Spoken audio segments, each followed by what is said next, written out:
I'm now going to introduce you to the notion of the efficiency of an engine. Efficiency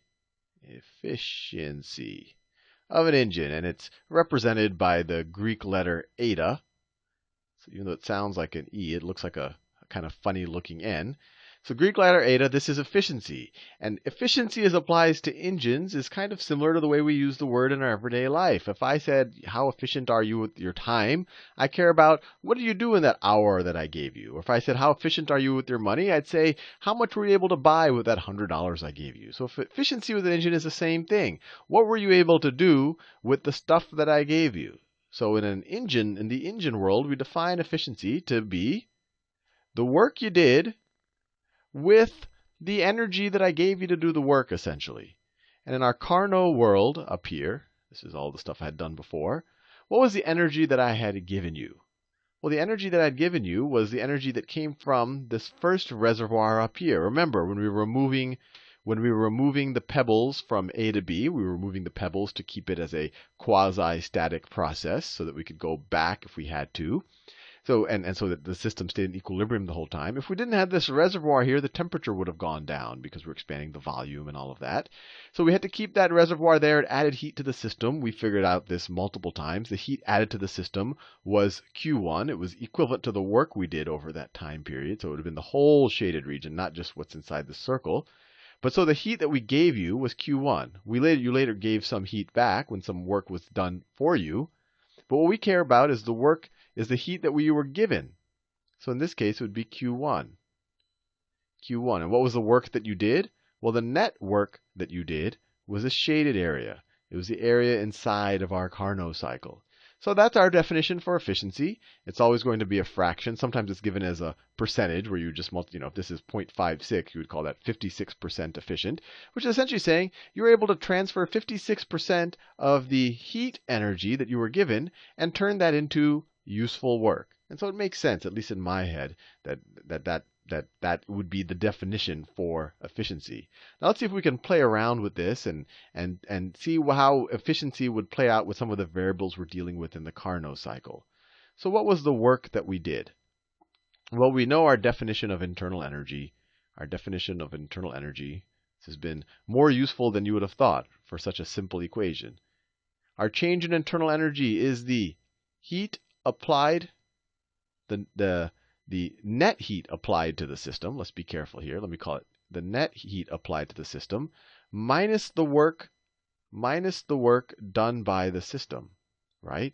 Now, when you complete one Carnot cycle, when you go from A all the way around back to A, and actually, I'll make a little side here. You could have actually gone the other way around the cycle. But if you went when you go the way we went the first time, when you go clockwise, you're a Carnot engine. You're doing work and you're transferring heat from T1 to T2.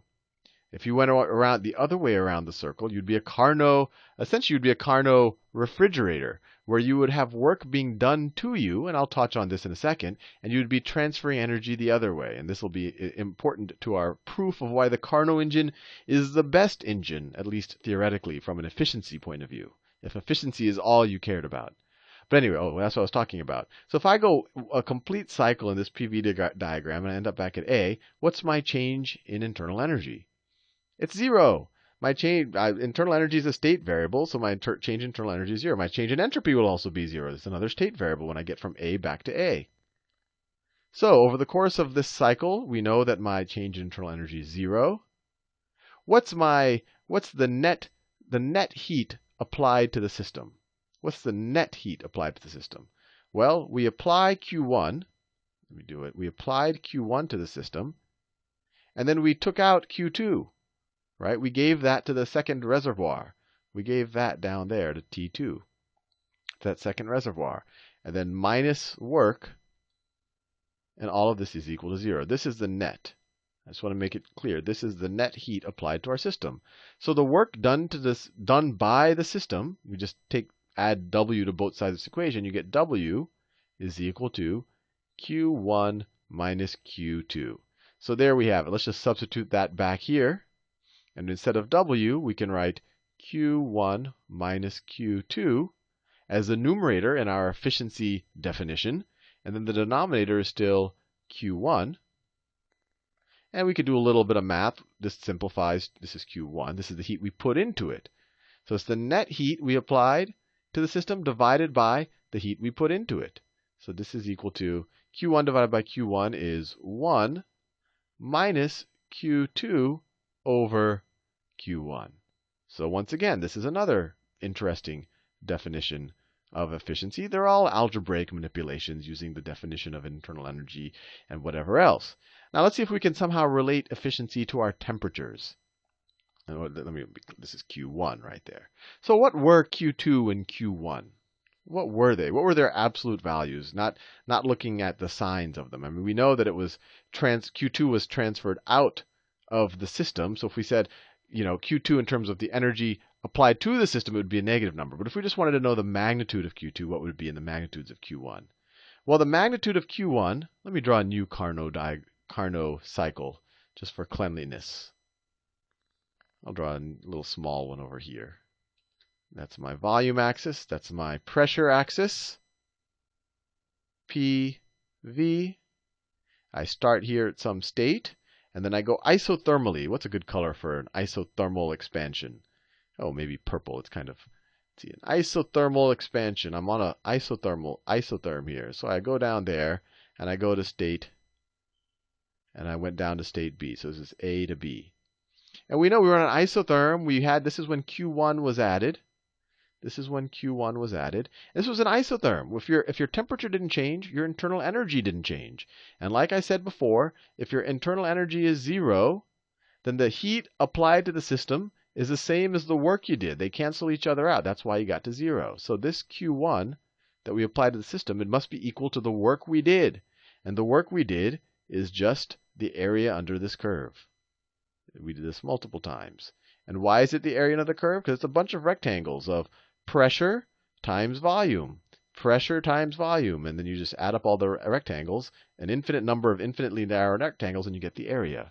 And what is that? And just as a review, pressure times volume was the work, right? Because we're expanding the cylinder. We're moving up that piston. We're doing force times distance. So the amount Q1 is equal to that integral. It's the amount of work we did as well. It's equal to the integral from V final. I shouldn't say V final. From VB, from our volume at B. From our volume at A to our volume at B. We're starting here, and we're going to our volume at B. And we're taking the integral of pressure, and I've done this multiple times, but I'll do it again. Pressure times our change, so the pressure, our height, times our change in volume, dV. We go back to our ideal gas formula. PV is equal to nRT. Divide both sides by V, and you get P is equal to nRT over V. And so you have Q1.